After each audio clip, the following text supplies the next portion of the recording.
शक, नफरत और बदले की आग ने एक युवक को इतना हैवान बना दिया कि उसने एक साथ दो जिंदगियों को मौत के घाट उतार दिया। आखिर ऐसा क्या हुआ जो ये शख्स अपनी ही पत्नी का कातिल बन बैठा? आखिर ऐसा क्या हुआ जो इसने पत्नी की बेरहमी से हत्या करने के बाद उसके परिजनों को फोन कर यह बताया कि उसने हत्या कर दी है और थाने में जाकर सरेंडर कर दिया? इस रिपोर्ट में देख लीजिए।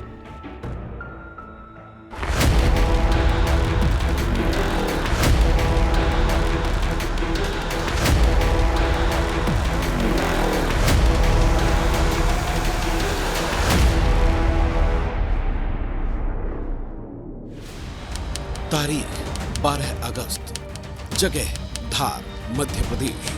वारदात डबल मर्डर। धार जिले के धामनोद का कुंदा गांव। रक्षाबंधन के त्योहार के बाद हर जगह शांति छाई हुई थी। तभी यहां रहने वाली मधु के फोन की घंटी बजती है। मधु बदहवास हो जाती है। उसके पैरों के तले जमीन खिसक जाती है, क्योंकि ये फोन था उसके जीजा संजय का, जिसने कहा कि मैंने तुम्हारी दीदी को मार डाला, लाश लेकर चले जाओ। बोला उसने कि तेरी दीदी को मार डाला कि लेने के लिए आओ बोले कहीं की। तो हम, मैं और मेरा जीजू और दीदी और भैया चारों लेने के लिए गए थे। मधु हैरान हो गई थी। उसे कुछ समझ नहीं आ रहा था।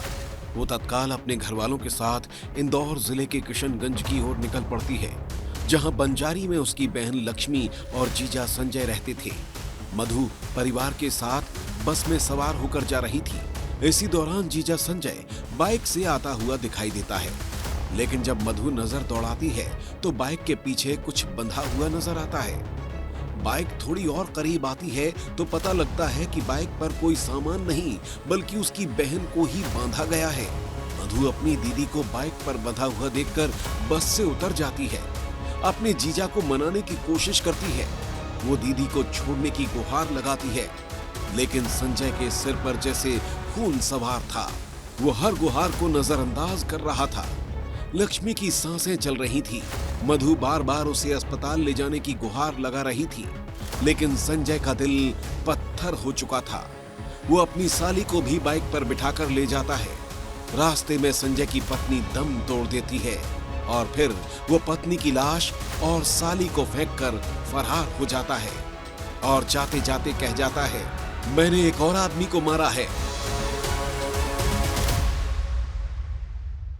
थोड़ी सी दुखी तो चली, मेरे से भी बात भी करी उसने।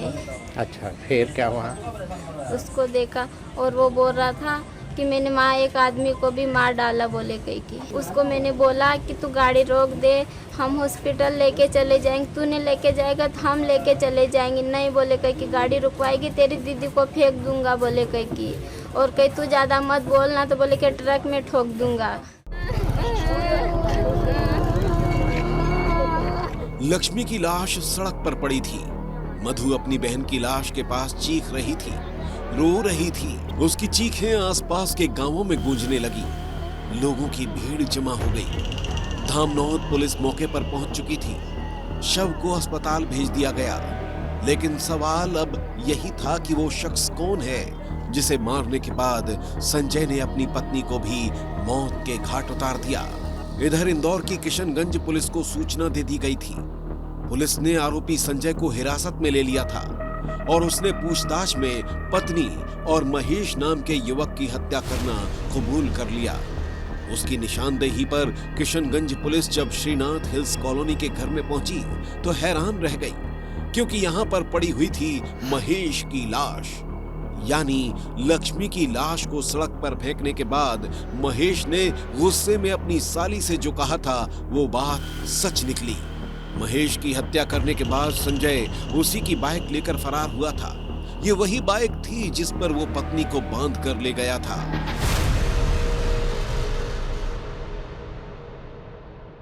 भाटखेड़ी गांव का एक लड़का है संजय। उसने ये उसको फ़ोन करके बताया कि उसने उसकी पत्नी जो है लक्ष्मी और एक दूसरा उसका पत्नी का प्रेमी महेश, इन दोनों की हत्या कर दी है। पुलिस ने इस गंभीरता को देखते हुए तत्काल जो संजय भूरिया है उसको हिरासत में लेके पूछताछ की और उसकी निशानदेही पे जब उसके घर पे गए तो वो जो मृतक है महेश नाम का, उसकी डेड बॉडी वहाँ मिली। अब पुलिस के सामने सवाल यही था कि आखिर संजय ने महेश और लक्ष्मी की हत्या क्यों की? ऐसा क्या हुआ कि संजय ने दो जिंदगियों को खत्म कर दिया? क्या इन दोनों मर्डर का एक दूसरे से कोई कनेक्शन है? और जो खुलासा हुआ उसने पुलिस को हैरान कर दिया। वैसे तो संजय और लक्ष्मी की शादीशुदा जिंदगी बाहर से देखने पर सामान्य चल रही थी, लेकिन संजय अंदर ही अंदर नफरत की आग में झुलस रहा था। उसे शक था कि लक्ष्मी का किसी महेश नाम के शख्स से प्रेम प्रसंग चल रहा है। उसे शक था कि लक्ष्मी अपने बॉयफ्रेंड से छिप छिप कर मिलती है। संजय हर वक्त लक्ष्मी की निगरानी करने लगा। एक दिन संजय ने लक्ष्मी और महेश को मिलते हुए पकड़ लिया और जब उसका शक यकीन में बदला तो वो गुस्से में हैवान बन गया। पहले पत्नी के प्रेमी की हत्या की और फिर दूर ले जाकर पत्नी को भी मौत के घाट उतार दिया।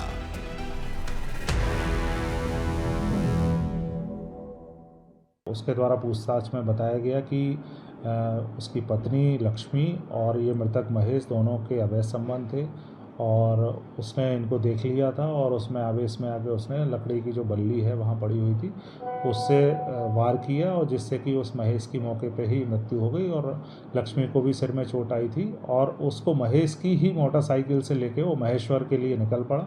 उसकी साली को भी इन्होंने बताया था तो साली रास्ते में कहीं मिली तो उसको भी उस बाइक पे बैठा लिया। मानपुर घाट के आगे जाने के बाद इनको लगा कि वो बेहोश हो गई है और ज़्यादा खून बहने से उसकी भी मृत्यु हो गई। आरोपी पुलिस की गिरफ्त में है, कानून उसे अपने गुनाहों की सजा देगा, लेकिन इस हत्याकांड ने पूरे समाज को झकझोर कर रख दिया, जहां अवैध संबंधों की आग में न केवल दो जिंदगियां खाक हो गईं, बल्कि कई परिवारों को भी तबाह कर दिया। धार से जफर अली की रिपोर्ट।